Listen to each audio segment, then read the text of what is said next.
I guess everyone wants me to talk.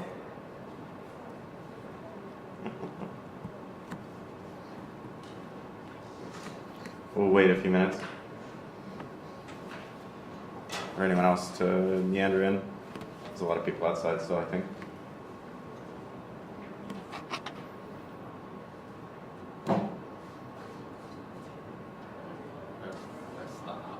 What's that? I can't hear what you're saying. Sorry, let's begin. Okay, all right, you ready? All right. Okay. Okay. So, good morning. My name is Matt Stephenson. I'm a senior principal software engineer. I have lots of adjectives in my title at Oracle. And this talk is about how an open source project that we're working on at Oracle called the FN project makes it very easy to for serverless to empower developers to adopt various different programming languages and tools in their development of an overall service or application. So out there in the world today, in the open source world, there's just this massive menagerie of tools and languages and platforms and libraries that you can take advantage of today. And all of us in the room have our favorites. And some languages and some platforms to develop on top of have better core support for certain tasks.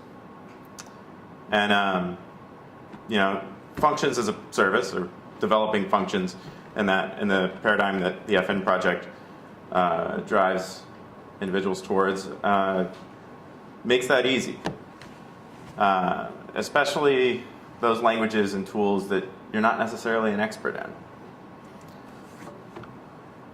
So, what's the best tool for the job, for various jobs? And if, you and the person next to you, or you and the few people next to you, we're working on a project together, and let's say you're working on something like, I don't know, out of the top of my head, let's say you're trying to build an application that tries to do image recognition of multiple different images taken within a specific geofence, right? So you're going to have tools that are out there in the open source community that are great for image recognition, that might be really easy to use on, say, use with C++ or Go. Those bindings are a lot cleaner with certain programming languages versus, say, GIS work, which might be easier to do in Python.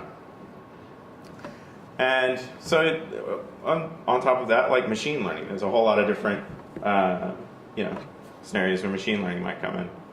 And all of those kind of have they work a little better in different programming languages than others. So that kind of brings us to the concept of building out microservices, because each different microservice,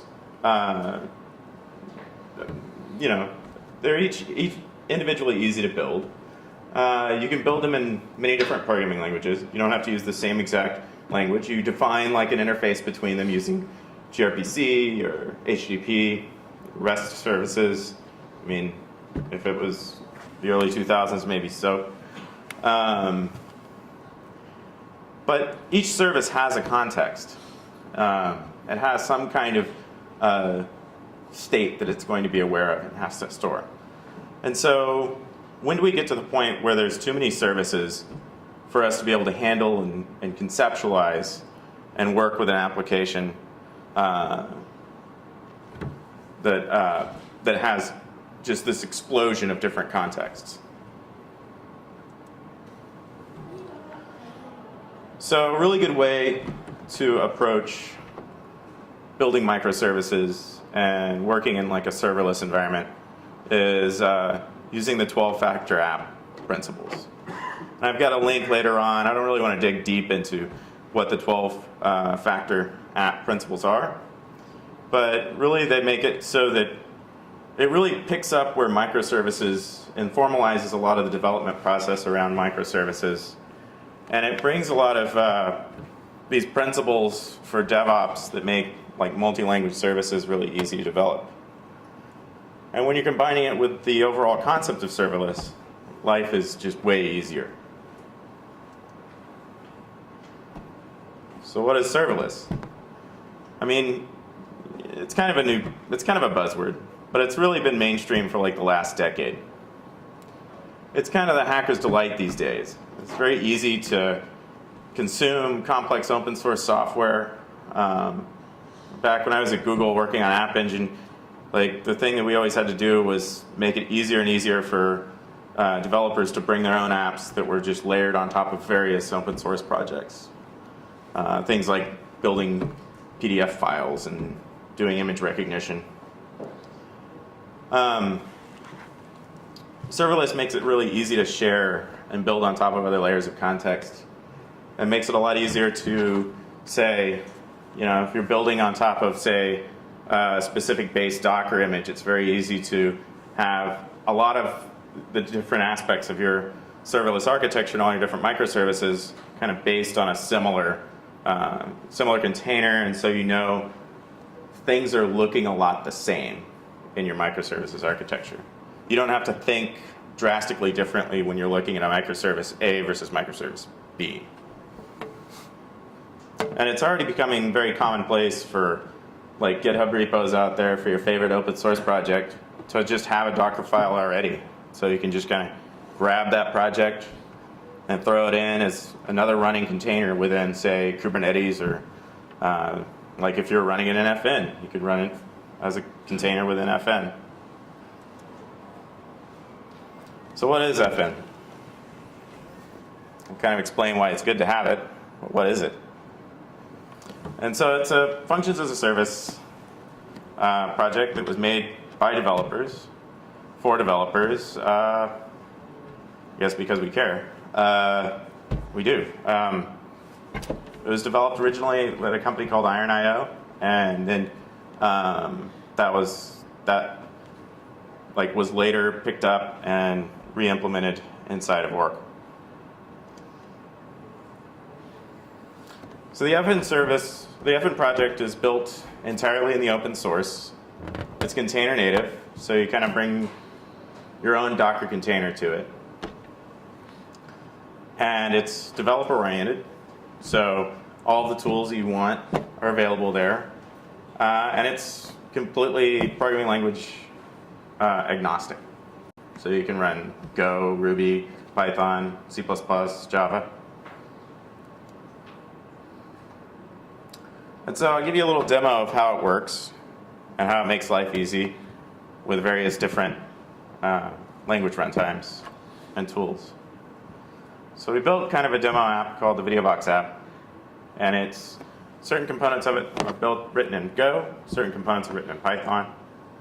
It uses TensorFlow and OpenCV. It uses TensorFlow to do image recognition, OpenCV to decompose and recompose images, and FFmpeg to construct all of that into a video. So it takes that video, breaks it down individual frames per second. We detect various things within each of those images, and we shove our logo on it. And we assemble those into 1 second videos, and then we assemble all the 1 second videos back into the original video, and we clean everything up. This all runs, it relies just on the S3 APIs for all of its storage backend. So for this demo, we use Minio as like an open source S3 equivalent blob store. I think it supports like the the version 3 of the S3 APIs. So it's kind of a neat tool if you have projects you need to test that are based, that are using S3 for their storage backends.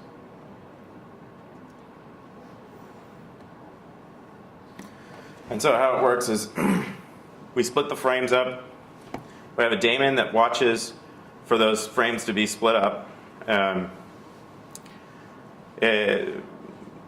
the meantime, we're trying to detect objects in the broken up frames, and we're trying to assemble them, and that bucket daemon's looking around and trying to see whenever we see segments that are complete, and it starts to try to reassemble them, and then we clean everything up. So it's kind of looks like a mess, but when we run it inside of FN, it's pretty easy to kind of like conceptualize it using all the metadata that we have within the FN project itself to be able to see which functions are dependent on which other functions and how that chain of reactions happens.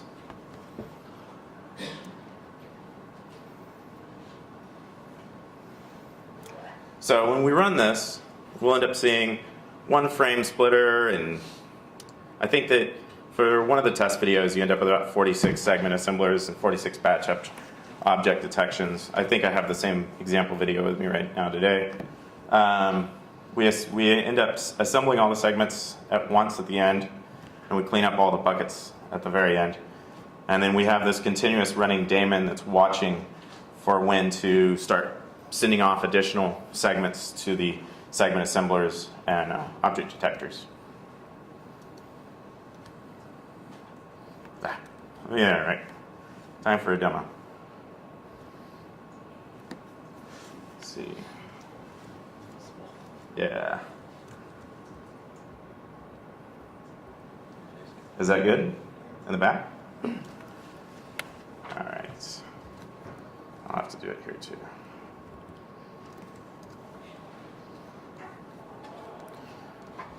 All right, so running right now, we have this whole video box project. And in that, there's several different Docker containers running. So if I look at the overall if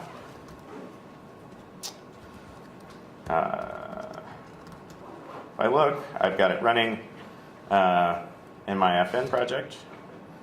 And this is actually running, it's kind of neat. You can actually see FN itself. I'm running it on top of Kubernetes right now. If the Wi-Fi is working well enough to see that.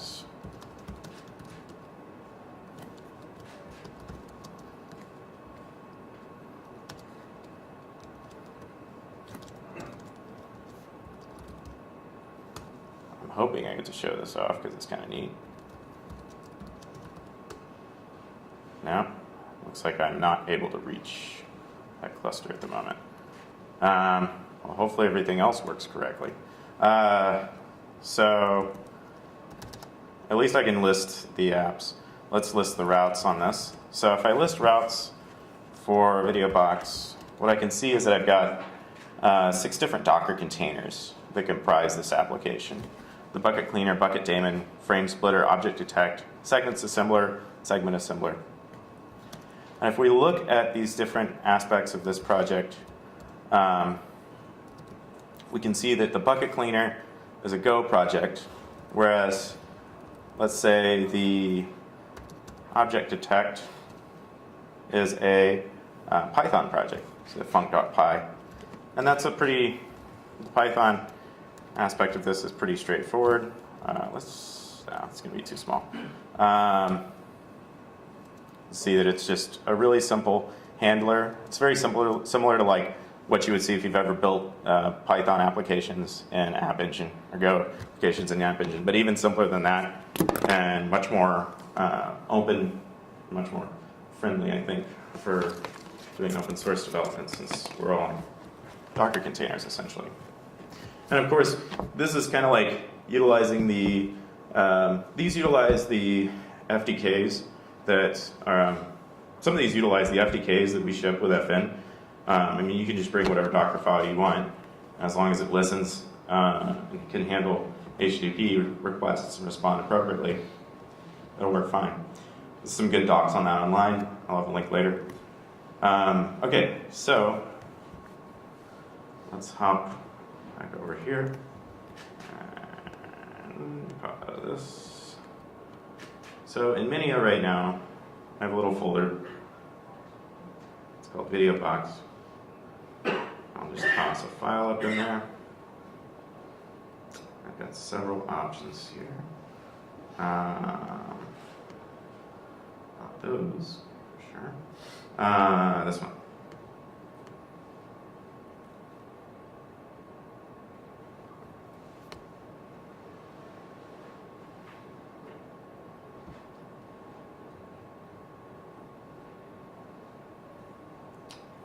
And now over here, I've got a, let's see, hopefully this works because it's doing Docker machine. Start up a quick Docker container that all it does is it looks in that Minio and it will send over the actual video itself to the running FN service. So in FN, you can actually see what's going on by looking for the call logs. So I can look CL, it's kind of the command for that. Just pass in the name of the application. There's a lot of stuff that was happening while I was getting ready for this demo. But let's see what's happened most recently. And with this being so small, maybe 10. Okay, so looks like that just started up. Let's take a look at this.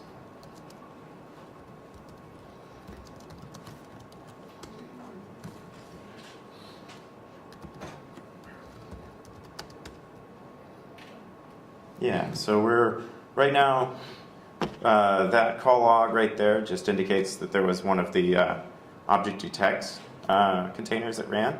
So that's going through and looking for various content within the image, within the video. So just for reference, there's kind of some neat stuff here with the way that you define dependencies within this. So if I look at, say, let's look at the object detect. If I look at the func.yaml there, I'll have a next func defined in the config, which gives me kind of the next function that's going to be called. So that's the segment assembler. So this call log should result eventually in a segment assembler. Let's take a look and see where we are with all of this. And it looks like the bucket cleaner just completed. So I think that means we're done. Let's see.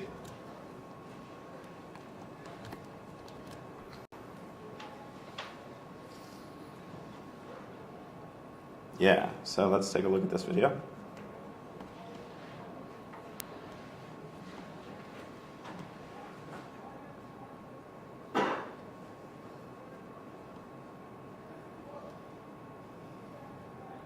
And I don't know, should have downloaded.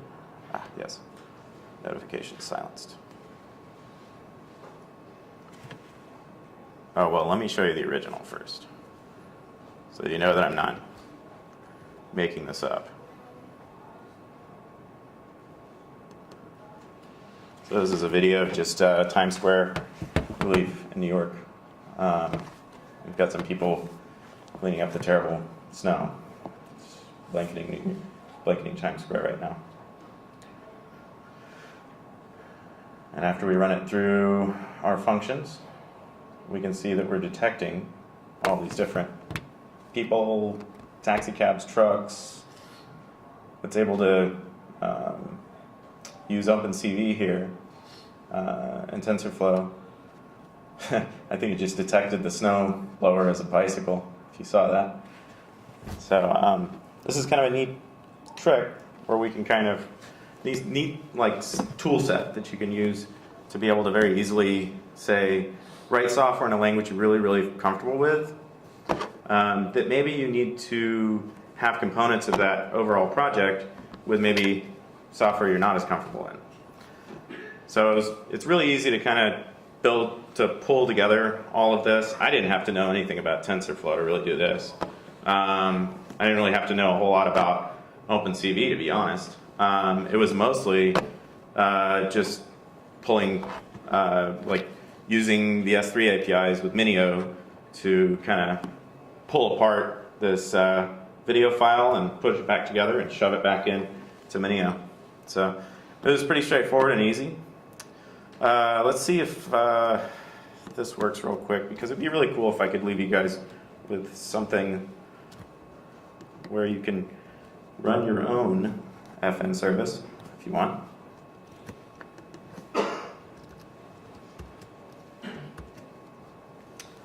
Let's see.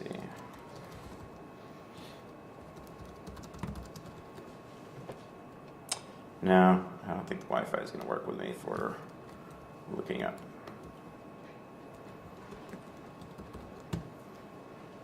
It's just not having it today.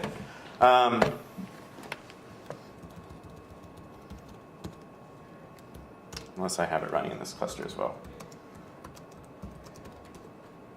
Nope.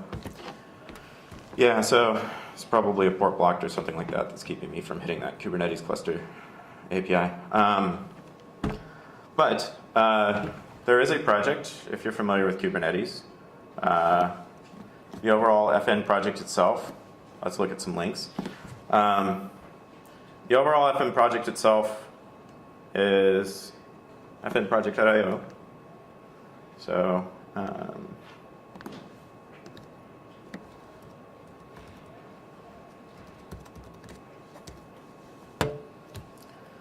you know, we have all of our stuff is on GitHub.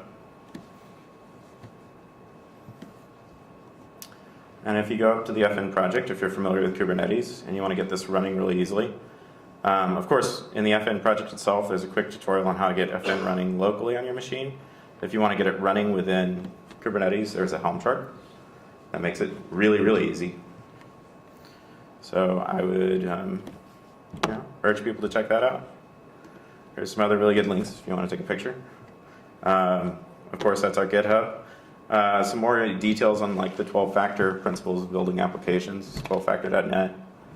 And then the example for doing the whole video processing is on my GitHub and also Dennis's GitHub, who's my colleague. You can see that I have a fork of his repo. So mine might get out of sync, but I'm sure that his is going to stay up to date. And all right, so any questions? Yes? So this seems to be like an abstraction on top of Docker for function calls. So is each call of a function a new Docker container that's spawned off, created? Yes, essentially. There's some optimizations there where we can share the same container for multiple calls. So there's a certain level of concurrency that a single container can handle. So there's some optimization there. But like, that's one thing to always take carefully, because like if you're running, I remember like working on this project, working on App Engine, working on a lot of different platforms. There's a lot of code out there that if you're not careful with is going to hold context between calls. And so like if you're building an application that has sensitive data, you probably want to make sure that you're not necessarily holding context between different calls and like a thread local or global context within the container.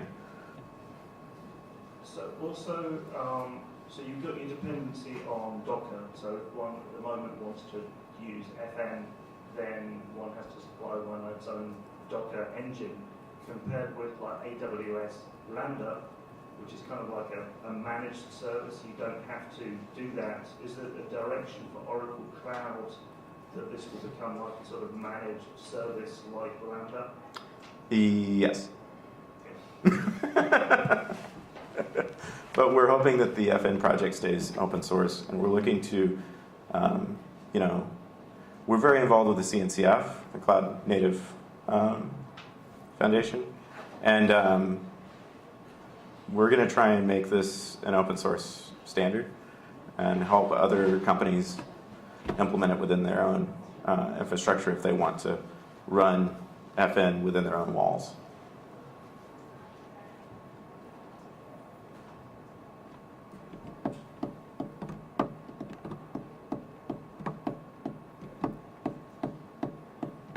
Anyone else?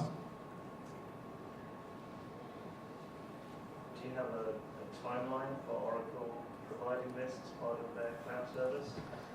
I don't know the official stance right now on that. I think that it's we're putting a lot of effort into it right now, and I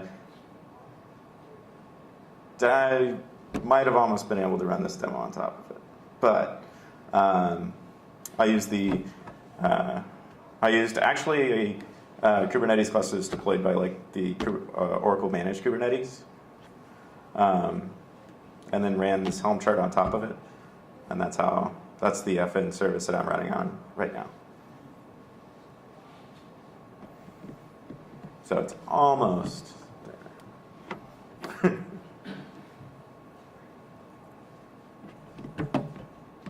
Cool. Well, I'll be around. If anyone has any questions afterwards, feel free to grab me.